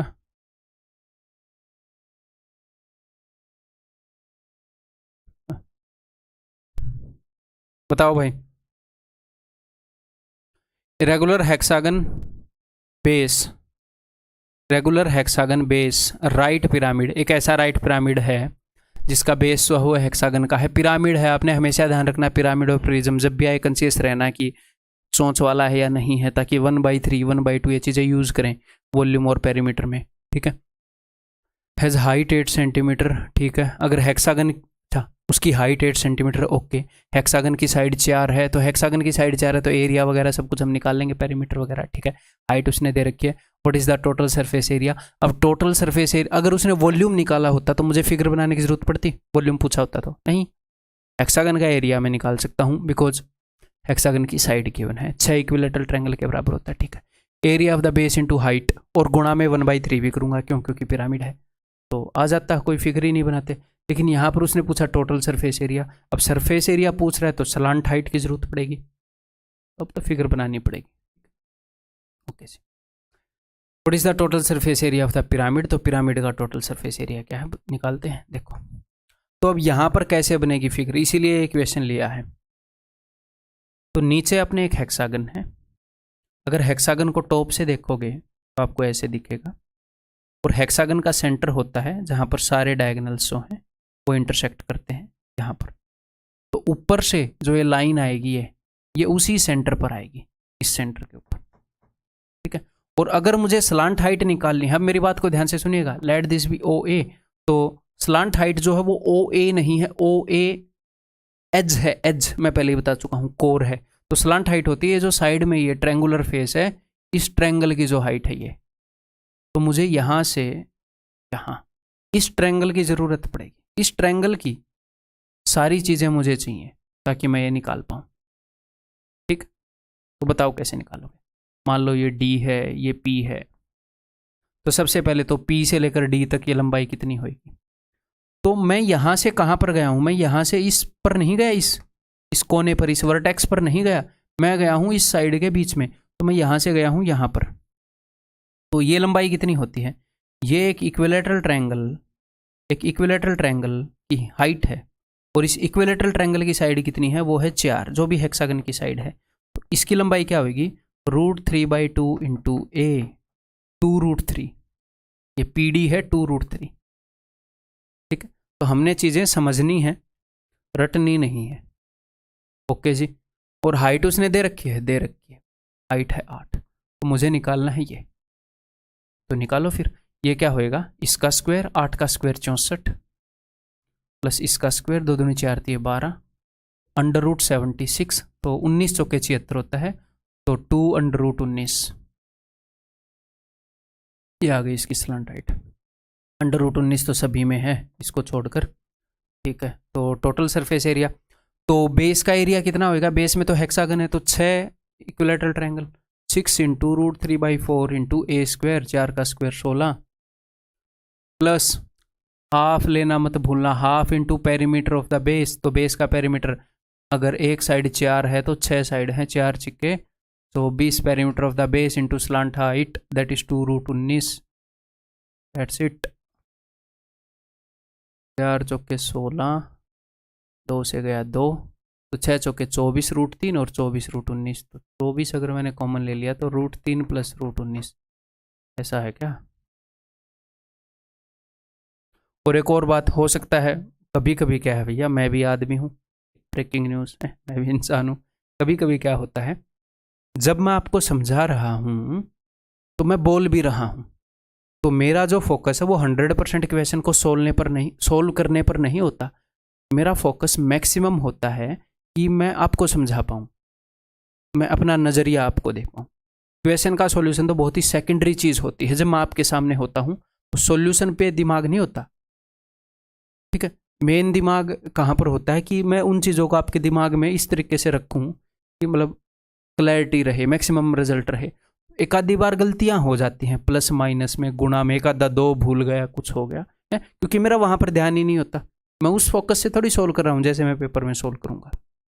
एक आधी बार गलती हो जाए और आपको पता लग गई हाँ यहाँ पर गलती है, तो कोई दिक्कत नहीं है, हो सकती है गलती, खुद पर डाउट मत किया करो। कई बार स्टूडेंट को ये डाउट हो जाता है कि सर ने ऐसे किया, जब आपको साफ साफ पता लग गया कि हाँ यहाँ पर यार ये 2 ऊपर वाली स्टेप में लिखा था, नीचे नहीं लिखा, तो इसका मतलब गलती है, आपको पकड़ में आ गई, तो सेल्फ डाउट मत किया करो, एक आधी बार गलती हो सकती है मेरे, क्योंकि मेरा वहाँ पर ध्यान ही नहीं रहता 100%। मेन फोकस तो मेरा आप लोगों को समझाना है, वो सॉल्यूशन तो सेकेंडरी है, उसके थ्रू मैं आपको समझा रहा हूँ, ठीक है। Next, a plane divides a right circular cone into 2 parts of equal volume. एक प्लेन डिवाइड कर देता है कोन को 2 पार्ट में जिनका वॉल्यूम इक्वल है, ठीक है। तो ये जो कोन है पता नहीं कौन है, ये जो कोन है के बीच में से चाकू मारा, 2 हिस्सों में बढ़ गया, इनका वॉल्यूम क्या था, सेम था। अगर इसका वॉल्यूम 1 यूनिट है तो नीचे वाले का वॉल्यूम भी 1 यूनिट है। तो मैंने आपको क्या बताया है कि किसी भी ट्रायंगल में बेस के पैरेलल अगर लाइन खींची जाए तो हम हमेशा कंपैरिजन करते हैं छोटी ट्रायंगल और बड़ी ट्रायंगल का, ना कि ट्रायंगल और इस ट्रेपेजियम का, बिकॉज ये सिमिलर फिगर है ही नहीं ट्रायंगल और ट्रेपेजियम। तो ठीक है, तो जब भी कोन में फ्रस्टम मारा जाएगा अपना कंपैरिजन होएगा छोटे कोन का और बड़े कोन का। ठीक है, छोटे कोन का वॉल्यूम 1 यूनिट है तो बड़े कोन का वॉल्यूम जो है पूरे बड़े का, बिकॉज ये दो कोन सिमिलर हैं, तो बड़े कोन का जो वॉल्यूम है वो 2 यूनिट है। ठीक है, तो छोटा कोन, और हमें एग्जैक्टली कोन बनाने की जरूरत नहीं है। मैं क्या बनाऊंगा एग्जाम में, इस क्वेश्चन को सोल्व करूंगा तो मैं बनाता हूं ऐसे एक राइट एंगल ट्रायंगल, ऐसे मैं सिर्फ ये वाली ट्रायंगल बनाता हूं। ये रेडियस है, ये हाइट है, ये बड़े की हाइट है, स्लांट हाइट है, सब कुछ आ ही जाता है। तो मैं एग्जैक्टली ऐसे बनाऊंगा, आप भी ऐसे ही बनाएंगे। कोन के फ्रस्टम की बात होगी। ठीक है, तो इसका एरिया अगर 1 यूनिट, इसका वॉल्यूम अगर 1 यूनिट है और इसका वॉल्यूम भी 1 यूनिट है, तो आप सीधे क्या करोगे, आप अपने मन ही मन में, ऐसे स्मॉल और बिग भी मैं नहीं लिखूंगा, मैं मन ही मन में करता हूं कि वॉल्यूम का रेशियो है 1:2। छोटे का वॉल्यूम 1 यूनिट है तो पूरे बड़े का वॉल्यूम 2 यूनिट है। अगर वॉल्यूम का ये रेशियो है, अब देखता हूं उसने पूछ क्या रखा है कि किस हाइट में बांटा गया है इसको, the ratio in which the height of the cone is divided. तो वॉल्यूम एक 3D क्वांटिटी है, तो हाइट मुझे निकालना है जो कि एक 1D क्वांटिटी है। तो जितनी भी 1 डायमेंशनल क्वांटिटी है ना, हाइट हो गया, रेडियस हो गया, स्लांट हाइट हो गया, सबका वही रेशियो होएगा। हमें सिर्फ उससे मतलब होता है जो उसने पूछी है, जिसकी हमें जरूरत है। उसने हाइट पूछी है, ये लो, तो हाइट का रेशियो होएगा भैया 3D से 1D में आ रहे हैं तो क्यूब रूट 1 का क्यूब रूट 1, 2 का क्यूब रूट 2। तो ये छोटे कोन और बड़े कोन की आएगी हमेशा। छोटे कोन की हाइट अगर 1 है तो बड़े कोन की हाइट है क्यूब रूट ऑफ 2। तो ये नीचे वाले हिस्से की क्या हो जाएगी, ये हो जाएगी क्यूब रूट ऑफ 2 - 1। इन दोनों पार्ट्स की हाइट उसने पूछी। ठीक, क्लियर है? बहुत ही ईजी है क्वेश्चन, सारे क्वेश्चन ईजी होते हैं ऐसे ये वाले। कई सारे क्वेश्चन करेंगे, आए हुए करेंगे, आपको खुद समझ में आ जाएगा। ये बताओ, the radius of the base of A solid cone is 9 centimetre and it's height is 21 centimetre. Okay, it cuts into 3 parts bye 2 cuts. तो एक कोन था, उसको 3 पार्ट में काट दिया ऐसे। ओके, 1 2 3 पार्ट हो गए। By 2 cuts which are parallel to its base, the cuts are at a height of 7 centimetre and 14 centimetre from the base. Base से 7 सेंटीमीटर ऊपर एक कट मारा, फिर 14 सेंटीमीटर ऊपर एक कट मारा, यानी कि यहाँ से 7 ऊपर, और टोटल हाइट कितनी थी, किस तो 3 बराबर हिस्सों में बट गया ना। हमें सिर्फ रेशियो चाहिए। क्यों रेशियो चाहिए? क्योंकि उसने रेशियो ही पूछा है, what is the ratio of curved surface areas of top bottom and middle part. लेकिन हम टॉप बॉटम और मिडल में इंटरेस्टेड ही नहीं है, हम इंटरेस्टेड हैं छोटा कोन, उससे बड़ा कोन और उससे बड़ा कोन। तो सबसे छोटे कोन की हाइट कितनी है, वो है 1। उससे बड़े कोन की हाइट कितनी है, 1 और 1 2 यूनिट। उससे बड़े कोन की हाइट कितनी है, 3 यूनिट। हम सिर्फ इसमें इंटरेस्टेड हैं कि जो 3 कोन हैं उनकी किसी भी एक चीज़ का रेशियो देगा, वॉल्यूम का, सरफेस एरिया का, रेडियस, हाइट, स्लांट हाइट, किसी भी चीज़ का। अब ये जो रेशियो है ये दे रखा है हाइट का, लेकिन यही रेडियस का है, यही स्लांट हाइट का है, 1 डायमेंशनल सारी चीज़ों का यही है। ये बंदा किस में इंटरेस्टेड लग रहा है, ये इंटरेस्टेड लग रहा है कर्व्ड सरफेस एरिया में, तो कोई दिक्कत नहीं है, 2 डायमेंशनल चीज़ में इंटरेस्टेड है। तो हमें जो भी मिलेगा वो छोटे कोन बड़े कोन का मिलेगा। तो करो जल्दी से स्क्वायर, 1 डायमेंशनल क्वांटिटी से 2D का रेशियो निकालना है, 1:4:9। अब देखो, छोटे कोन का कर्व्ड सरफेस एरिया है 1 यूनिट, तो इस बड़े का है 4 यूनिट, तो 4 में से 1 गया, ये हो जाएगा 3 यूनिट। इस छोटे कोन का यहां से लेकर यहां तक, इसका है 3 और 1 4, तो यहाँ इस हिस्से का कितना हो जाएगा 9, पूरे का तो 9 है, 9 में से 4 गए 5। ठीक है, तो ये 1 यहाँ पर आएगा, 4 में से 1 गया 3 यहाँ पर आएगा, 9 में से 4 गए 5 यहाँ पर आएगा। इसको रटना नहीं है, आप समझ गए। छोटे वाले का 1 है तो 4 में से 1 गए 3, इस हिस्से का हो गया। अब मिडल वाले का 4 है यहाँ तक, तो 9 में से 4 गया 5, इसका हो गया। ये इनके कर्व्ड सरफेस एरिया का रेशियो है। ठीक, what is the ratio of curved surface areas of top, middle and bottom? तो दैट विल बी 1:3:5। अब एक काम की बात मैं आपको बता दूं, सुनो, यहां पर इसने कर्व्ड सरफेस एरिया पूछ रखा है, तो कर्व्ड सरफेस एरिया का रेशियो तो ऐसे बता पाओगे, लेकिन अगर उसने टोटल सरफेस एरिया पूछा तो ऐसे नहीं बता पाओगे। क्योंकि मैं टोटल सरफेस एरिया का रेशियो निकाल सकता हूं, लेकिन किस किस का टोटल सरफेस एरिया? छोटे कोन का, उससे बड़े कोन का, उससे बड़े कोन का। ठीक है, तो छोटे कोन का टोटल सरफेस एरिया, लेकिन जब बड़े कोन वाले में से इसको घटाओगे तो सिर्फ कर्ड सरफेस एरिया में तो काम चल जाएगा। बड़े कोन के कर्ड सरफेस एरिया में से अगर मैं नीचे वाले हिस्से का कर्ड सरफेस एरिया घटा दूंगा तो ऊपर वाले का आ जाता है। मैं क्या कह रहा हूं, देखो इस पूरे कर्ड सरफेस एरिया में से नीचे वाली लेयर का घटाऊंगा तो ऊपर वाले का आ जाएगा। पूरे कर्ड सरफेस एरिया में से, पूरे कोन में से ऊपर वाले कोन का घटाऊंगा तो नीचे वाले फ्रस्टम का आ जाएगा। लेकिन टोटल सरफेस एरिया में ऐसे नहीं चलता। तो अगर, अब मेरी बात को ध्यान से सुनो, अगर वो इन 3 टुकड़ों के टोटल सरफेस एरिया की बात करेगा तो रेशियो वाले मेथड से नहीं निकलेगा, निकालना पड़ेगा। वो जिस क्वेश्चन में निकालने की जरूरत पड़ेगी उसमें बता दूंगा, डरना नहीं है। ठीक है मेरे भाई, वो जनरली ऐसे पूछता नहीं, वो बस इस बीच वाले का टोटल सरफेस एरिया पूछ लेता है डायरेक्टली, रेशियो नहीं पूछता है, तो बताऊंगा मैं। ठीक है, कर्व्ड सरफेस एरिया होगा तो हम कर देंगे। हाँ, अगर वो छोटे कोन, बड़े कोन, बड़े कोन, इन तीनों कोन्स का टोटल सरफेस एरिया पूछ रहा है, वो यही होएगा, जो भी कर्व्ड सरफेस एरिया वो यही होएगा। काटने के बाद पूछेगा देन हमें निकालना पड़ेगा। Answer is option B. Next,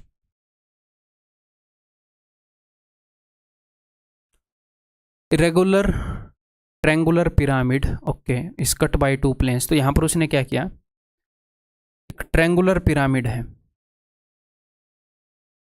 इसको इसने काट दिया ऐसे। तो मैं आपको ये बताना चाह रहा हूं, चाहे ये वाली पिरामिड हो या कौन हो, फर्क कुछ नहीं पड़ता इन क्वेश्चंस के अंदर। ठीक है, क्लियर है। जब तक वो ट्रायंगल को यूज नहीं करा, जब तक वो रेशियो पूछ रहा है, what will be the ratio of their volumes फलाना ढिमकाना, तो फर्क ही नहीं पड़ता कैसी पिरामिड है, सिर्फ ये बनाओ। ठीक है, देखो, और irregular triangular pyramid is cut by 2 planes which are parallel to its base. The planes trisect 3 बराबर हिस्सों में बांटते हैं प्लेन एल्टीट्यूड को, हाइट को, यानी कि ये तीनों बराबर हैं। ओके जी, हम किस में इंटरेस्टेड हैं? हम इन 3 हिस्सों में इंटरेस्टेड नहीं है, हम तो छोटा पिरामिड, बड़ा पिरामिड, बड़ा पिरामिड। तो सबसे छोटे पिरामिड की हाइट है 1, उससे बड़े की है भैया 2, और सबसे बड़े की है 3।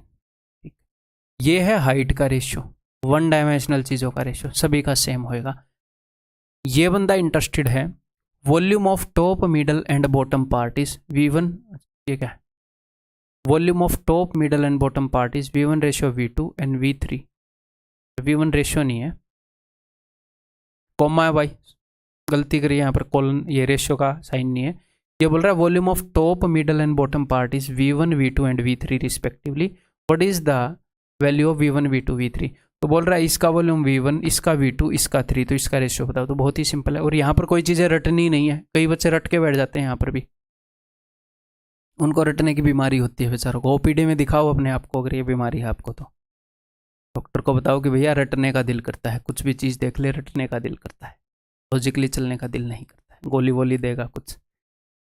तो 1 डायमेंशनल चीज़ों का रेशियो हो गया 1:2:3, छोटा कौन, मिडल कौन, बड़ा कौन। ओके जी, तो 3D वॉल्यूम की बात कर रहा है वो, तो 1:8:27। तो सबसे छोटे कौन का वॉल्यूम है 1 यूनिट, इस बड़े का है भैया, मिडल वाले का 8 यूनिट, तो ये हो गया 7 यूनिट, और इस पूरे बड़े का है 27 यूनिट। तो 27 में से 8 घटाओगे 19 यूनिट, 1 7 19।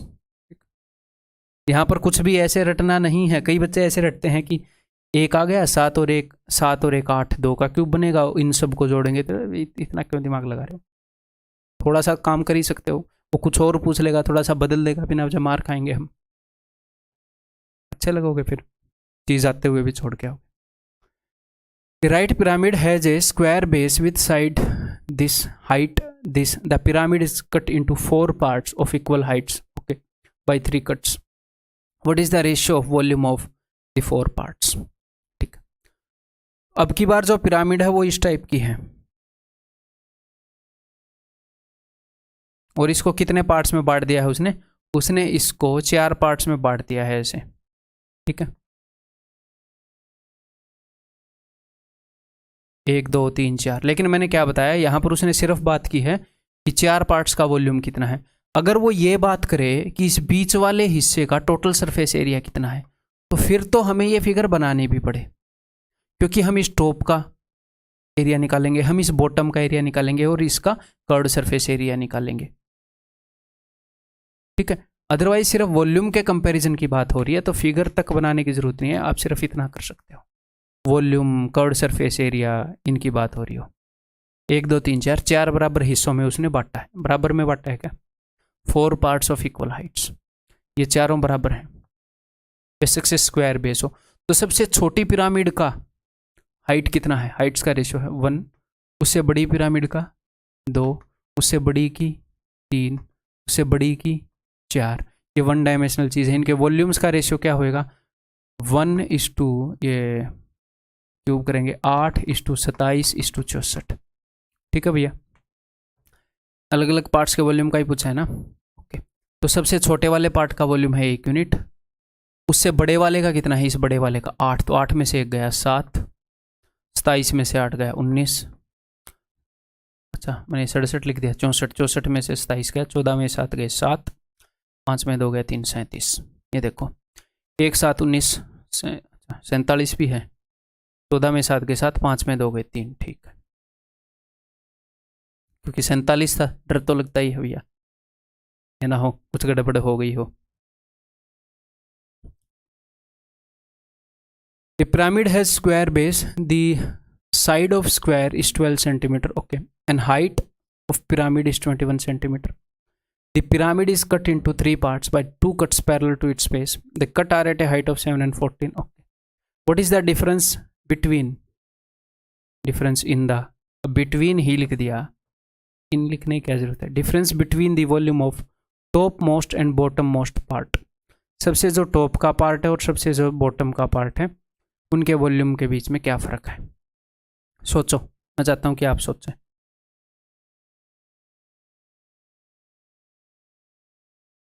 देखो, हम किसी भी पिरामिड के वॉल्यूम, अगर किसी भी पिरामिड को अलग अलग हिस्सों में बांटा गया है तो उनके वॉल्यूम का रेशियो निकाल पा रहे हैं। आप बोलोगे जी हाँ सर निकाल पा रहे हैं, ये 1 यूनिट है, एग्जाम्पल ले रहा हूँ, ये 7 यूनिट है, ये 19 यूनिट है, ये 37 यूनिट है, ऐसे निकाल पा रहे हैं।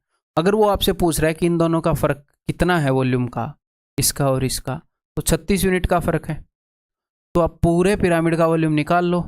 पूरे पिरामिड का वॉल्यूम यहाँ पर कितना हो रहा है, 64, अगर इन सबको जोड़ोगे तो 64 यूनिट को पूरे पिरामिड का वॉल्यूम रिप्रेजेंट करता है। तो 36 यूनिट को क्या करता है, अगर वो इन दोनों का डिफरेंस पूछ ले तो 18 यूनिट को क्या रिप्रेजेंट करता है। या सबसे छोटे पिरामिड का वॉल्यूम निकाल लो, इसका वॉल्यूम 1 यूनिट है तो 36 यूनिट की क्या वैल्यू है। हिंट दे रहा हूँ ताकि आप कर पाओ, समझा नहीं रहा, अब मैं समझाऊंगा, करो मेरे बताने से पहले। तो एक पिरामिड है अपने पास मेरे भाई, इसको 3 हिस्सों में बांट दिया और जो कट है इसकी टोटल हाइट है 21 centimetre.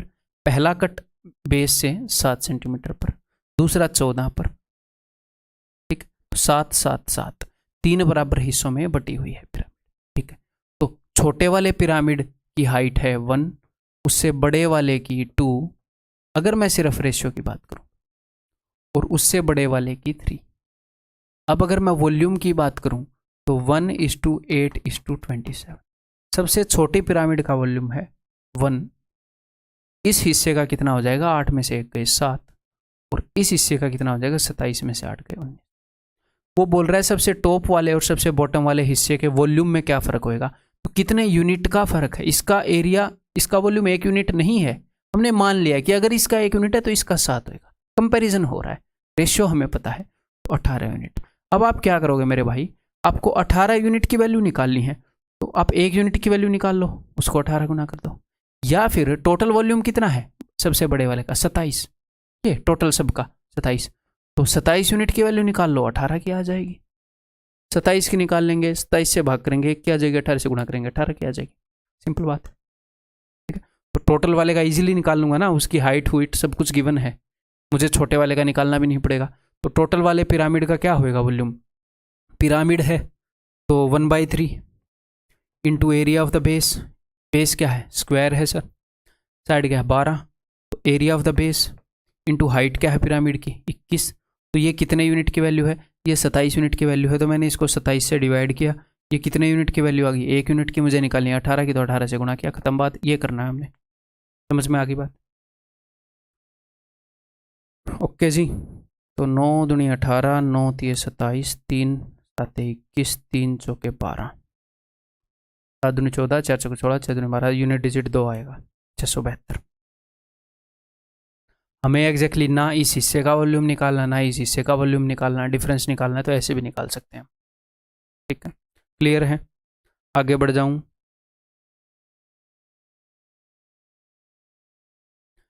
The height and radius of a right circular cone are respectively this and this. Okay, cone है, कोन को प्लेन से काट दिया, दो हिस्सों में बांट दिया। The volume of the frustum of the cone, frustum का वॉल्यूम बता दिया। Radius of the upper circular surface of the frustum is, ठीक बताते हैं।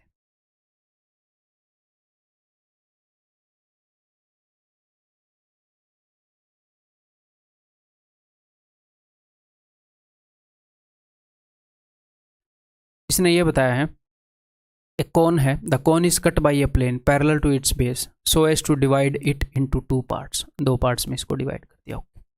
उसने ये तो नहीं बताया ना कि 2 बराबर पार्ट में डिवाइड किया है या रेशियो 1:2 है, तो हम इनके वॉल्यूम का रेशियो तो नहीं निकाल पाएंगे कि भैया कितने कितने यूनिट है, वॉल्यूम का रेशियो नहीं निकाल पाएंगे। ओके, हाँ, उसने आपको, मैं ये चाहता हूँ कि आप करें, मैं आपको हिंट दूंगा, मैं सीधा उत्तर नहीं बताऊंगा। उसने आपको क्या क्या इन्फॉर्मेशन दी है? उसने आपको बड़े कोन के बारे में सब कुछ बता दिया, रेडियस भी बता दिया, हाइट भी बता दी। तो बड़े कोन का सब कुछ निकाल सकते हैं, volume, lateral surface area, total, सब कुछ निकाल सकते हैं। रेडियस और हाइट से सब आ जाता है। तो बड़े कोन का वॉल्यूम आप निकाल सकते हैं अगर हम चाहें तो, ठीक है। और उसने फ्रस्टम का वॉल्यूम बता दिया, बता तो रखा है। तो पिछले क्वेश्चंस में क्या हो रहा था, इनके वॉल्यूम का रेशियो हम निकाल पा रहे थे क्योंकि वो हाइट का रेशियो बता दे रहा था, रेडियस का रेशियो बता दे रहा था, जो भी उसका दिल कर रहा था वो बता दे रहा था। लेकिन यहां पर भी हम रेशियो निकाल सकते हैं। हालांकि उसने ये नहीं बताया कितनी ऊंचाई से काटा, बट उसने फ्रस्टम का वॉल्यूम दे दिया और टोटल वॉल्यूम को निकालने का माल दे दिया, जिससे हम टोटल वॉल्यूम निकाल सकते हैं।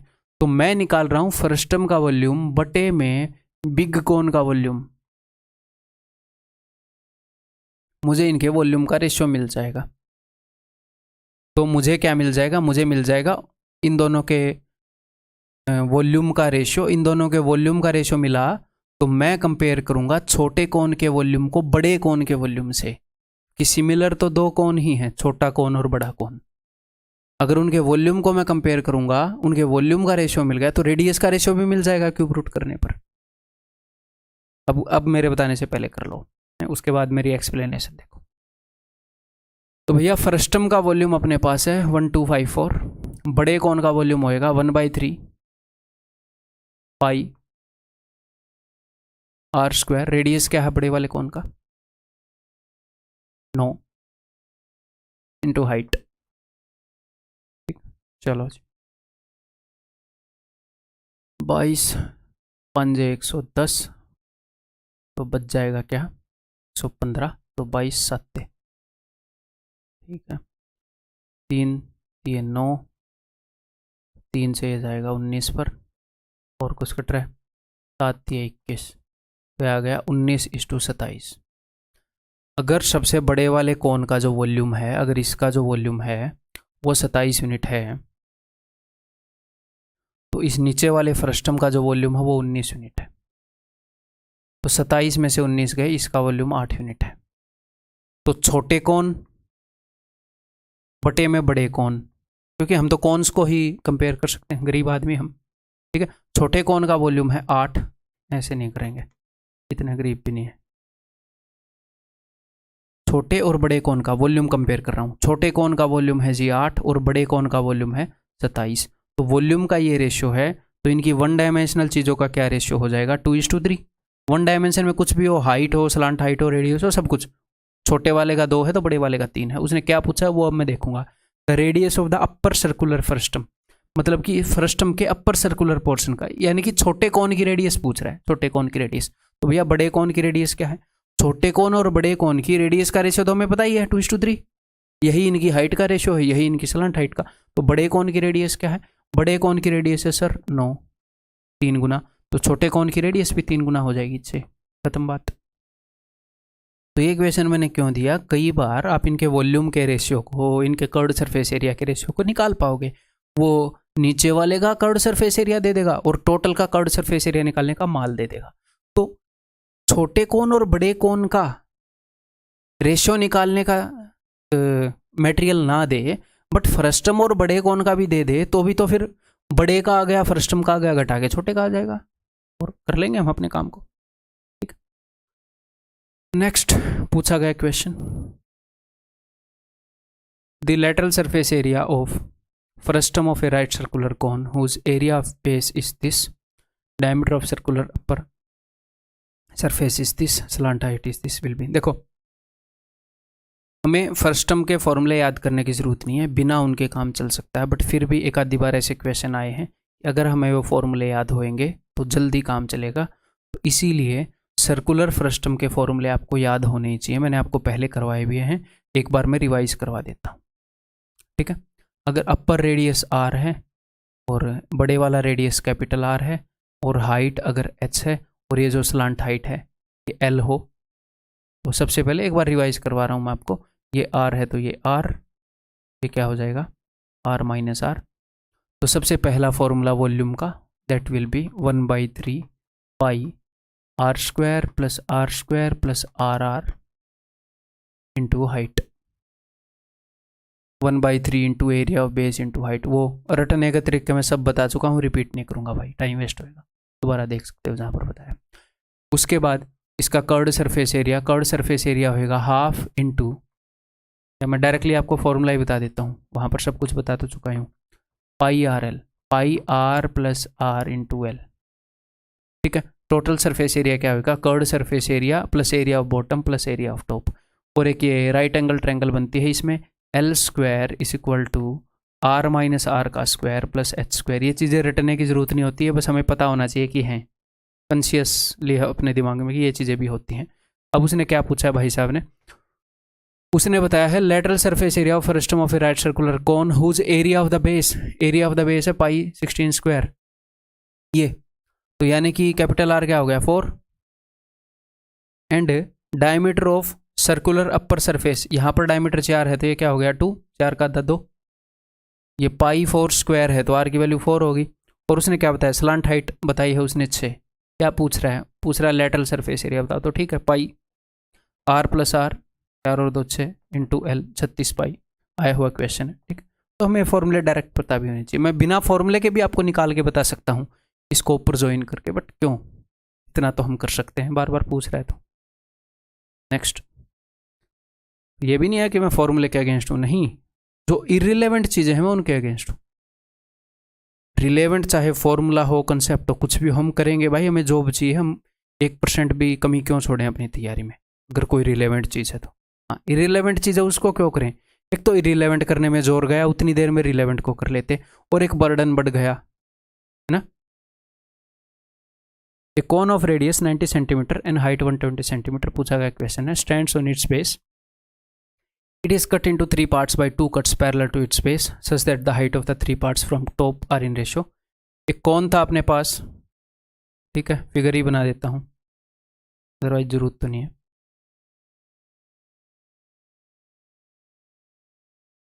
इसको इस तरीके से उसने बांट दिया, या फिर रहने देते हैं यार, फिगर घचपच हो जाएगी ज़्यादा, आप समझ भी नहीं पाओगे। उसने इस तरीके से बांट दिया कि जो टॉप वाले पोर्शन की जो हाइट है वो 1 है, रेशियो बता रहा है वो, इस वाले पोर्शन की हाइट जो है वो 2 है, इस वाले पोर्शन की हाइट जो है वो 3 है, ऐसे उसने कोन को बांट दिया। ठीक, what is the total surface area of the middle part, ये जो मिडल पार्ट है इसका टोटल सरफेस एरिया, इस क्वेश्चन की मैं बात कर रहा था। अगर वो आपसे इसके टोटल सरफेस एरिया की बात करें तो आप 2 तरीके से निकाल सकते हैं, दोनों तरीके बताऊं। देखो, हम कर्व्ड सरफेस एरिया होता है चारों तरफ का एरिया, सिर्फ चारों तरफ का एरिया। जैसे आप इन तीनों पार्ट्स के वॉल्यूम का रेशियो निकाल सकते हो, छोटे कोन का वॉल्यूम, बड़े कोन का वॉल्यूम और सबसे बड़े कोन का वॉल्यूम, घटा घुटू के हम तीनों पार्ट्स के वॉल्यूम का रेशियो निकालते आए हैं अब तक, और उसने पूछा भी है। ठीक है, ऐसे ही हम कर्व्ड सरफेस एरिया का रेशियो भी निकाल सकते हैं, हम टोटल सरफेस एरिया का रेशियो नहीं निकाल सकते। ठीक है, इसमें 2 सरफेस हैं टॉप और बॉटम में, ऊपर वाले में सिर्फ 1 है, इसमें 2 है, उसका रेशियो हम नहीं निकाल पाएंगे। ठीक है, तो एक तो ये तरीका है कि कर्व्ड सरफेस एरियाज के रेशियो निकाल लो, इसका कुछ होएगा, इसका कुछ, इसका कुछ।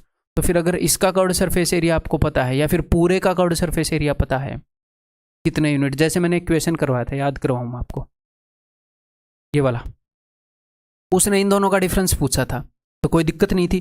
पूरे का मैंने वॉल्यूम निकाला, कितने यूनिट है मैंने बता दिया 18। ऐसे ही आप कर्व्ड सरफेस एरिया का रेशियो निकाल सकते हो।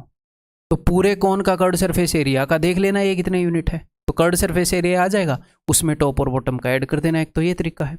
दूसरा तरीका है, इसको एज ए फ्रस्टम ही ले लो बेचारे को, एज ए फ्रस्टम इसको मानोगे तो आप निकाल लो कुछ चीज़ें। फ्रस्टम के लिए क्या क्या चीज़ें चाहिए हमें, फ्रस्टम के लिए स्मॉल आर चाहिए, कैपिटल आर चाहिए, और कर्व्ड सरफेस एरिया की बात कर रहे हैं तो एल चाहिए, है ना। तो फिर निकाल लेंगे हम, कर्व्ड सरफेस एरिया आ ही जाएगा। कर्व्ड सरफेस एरिया के लिए पाई आर प्लस आर एल और area of the top and bottom वो हम जोड़ेंगे। तो मैं फ्रस्टम लेके इसको कर रहा हूँ, तो मैं क्या करूँगा, मैं इन चीज़ों की वैल्यू निकालने की कोशिश कर रहा हूँ। तो मैं आपको क्या बता रहा हूँ कि हम रैंडमली नहीं चल रहे, कुल मिला हमें पता है हम कहाँ पर जा रहे हैं, वहीं पर जाएंगे जो वो पूछेगा उसके अकॉर्डिंग आप क्वेश्चन को सॉल्व करेंगे। देखो जी, तो सबसे छोटे कोन की हाइट 1, उससे बड़े कोन की हाइट 2 और 1 3, उससे बड़े कोन की हाइट 3 2 5 और 1 6। तो ये जो रेशियोज हैं ये हैं कोन की वन डायमेंशनल चीज़ों के, उनकी हाइट के, रेडियस के, स्लांट हाइट के, जो भी है, ठीक है। तो मुझे क्या चाहिए, मुझे इस फ्रस्टम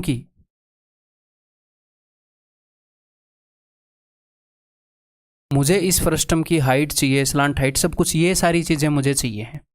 एक एक करके अब मैं ये निकालने वाला हूँ, ठीक है। तो